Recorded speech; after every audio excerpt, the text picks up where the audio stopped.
Yes, so Going Live Strong was my very first book that I wrote. The history, little backstory.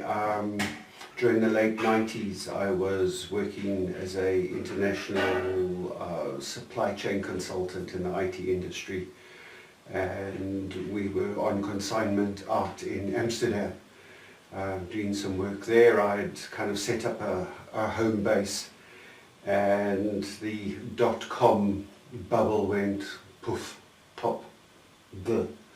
And the head office operating out of the States decided to circle all the wagons again, and they closed down the EMEA office, affecting us all out of Cape Town and on consignment in various places. So I kind of was retrenched via email.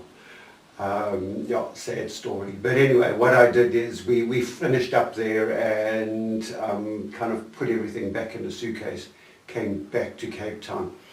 And I was a little, obviously the emotions of having a job sort of taken away from you, and a very nice job with kind of international travel and lots of influence. And so I decided just to press the brakes and just see where I wanted. So we had enough funds, and I took 6 months off. I blacked out 6 months, and I said, during this time I need to go and find myself and understand exactly what I'm supposed to be doing, because I was unsure. This rat race thing of corporate just wasn't working for me. I was aging, I was stressing, and the effects were visible both on me physically, emotionally, and relationally. So during this time, one of the therapy things that I assigned myself was to like write this down. So I started writing, and it had a working title called "Help, I'm a Project Manager." And just looking at all the different aspects of what project management was in those days, and how we had to kind of juggle ping pong balls in a cyclone. It became really difficult, but writing that stuff down and starting to kind of just put things into place began to cement ideas, and I had a place to focus my frustration on, and it became this book. And one of the things that I was so evident, and not only in the IT world but kind of everywhere, construction and health and HR and stuff, is when people put something into production, when you go live with it, your grand opening, most of the team are at their weakest at that point, because they've worked themselves to death to meet the deadline. And hence the title of this book, Going Live Strong.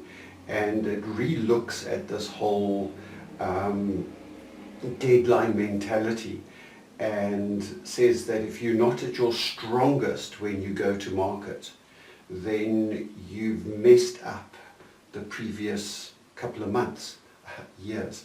And it examined that, and for me it was a great therapy, because understanding the mistakes that I had made and others had made over the years of this IT franticness of working all night, putting in 100-hour weeks just so you can meet a deadline that is just a date that someone agreed on, and instead of doing it properly and with proper team and proper resources, and when you go live, everyone is well rested the night before, dressed, had a good breakfast, arrive at the launch, and is able to represent the new brand or product or opening with everything they have, rather than trying to sit there and be awake with intravenous coffee.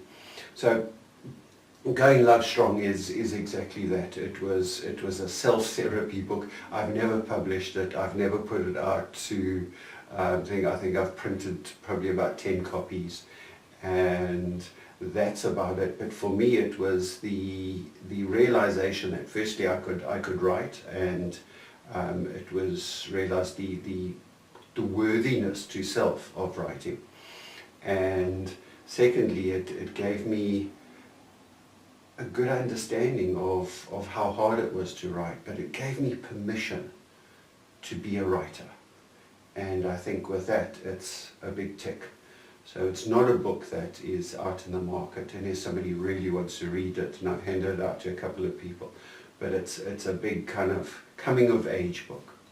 But just one little thing just to finish off with. In the book, we look at the technology, obviously emerging technology. What 30 years ago is very different to where it is now. But I write there that until technology catches up and provides me with enough information at the right level of platform and the right ease of use, I will continue to use notebooks. And I've used notebooks for many, many, many years. I carry around a little A5 moleskin type notebook with me, and in there goes all the information. In there goes discussion with clients, my weekly plans, my visions, my thoughts, my brain dumps, all that sort of stuff.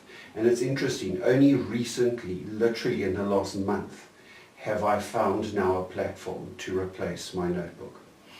And yes, there's been many, and people have tried to force them onto me, but it's never worked for me. And now at last, all these years later, 27, 28 years later, we have now the technology that I'm using on a daily basis, on my tablet, on my phone, on my laptop, and is able to be cloud-based and give me exactly the same, if not more, information than my moleskin notebook.